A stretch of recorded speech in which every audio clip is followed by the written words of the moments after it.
been waiting for this moment a long time after the 2020 edition. The drama is heating up in Canada, and let me tell you, we've been waiting for this moment.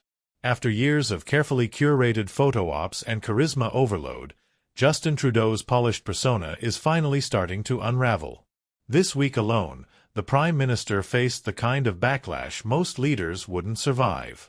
From being heckled by Indigenous leaders demanding real answers to a growing rebellion within his own party, Trudeau's charm offensive seems to be losing its magic.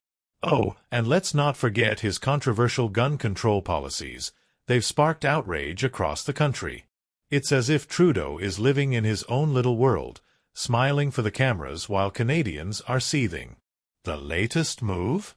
Banning an additional 324 firearms, following his 2020 sweeping prohibition of over 1,500 types of weapons.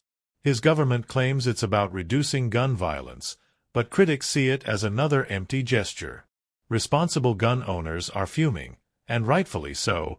What does disarming law-abiding citizens actually solve? Meanwhile, gang violence and illegal trafficking remain untouched. Talk about missing the point. And the cherry on top? Reports that the confiscated firearms might be sent to Ukraine. Yes, you heard that right.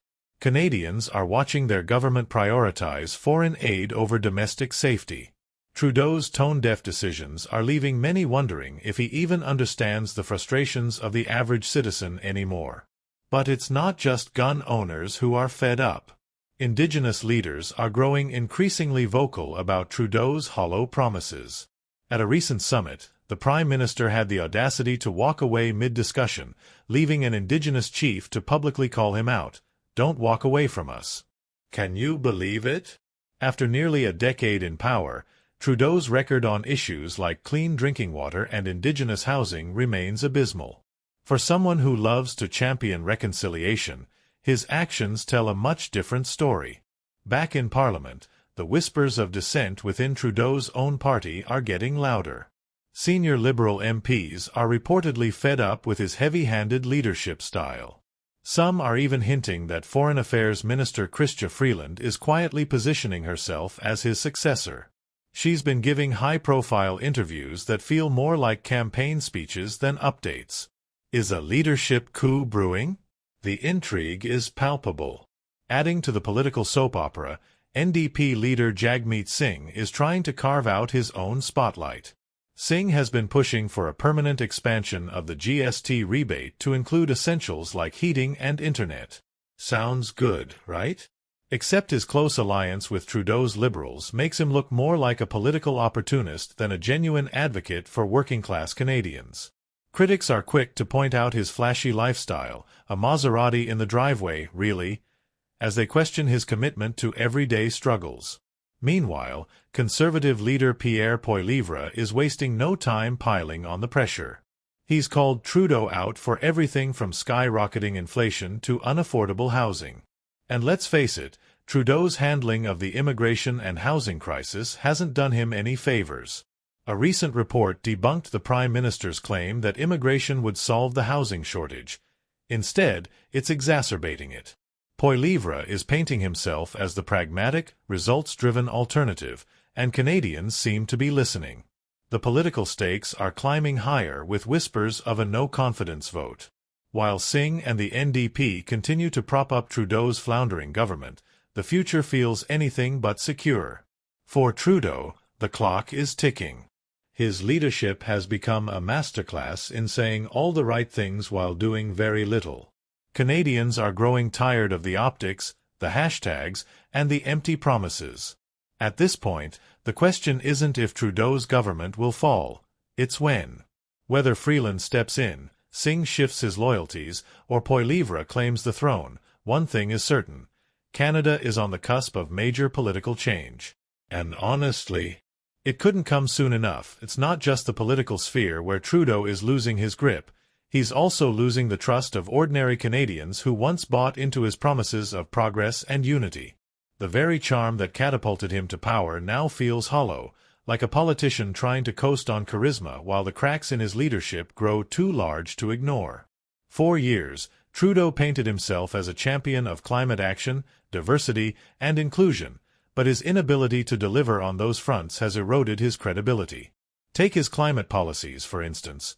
While his government touts its carbon tax as a solution to greenhouse gas emissions, critics argue it unfairly burdens working-class Canadians, especially those in rural areas who rely on fuel for their livelihoods.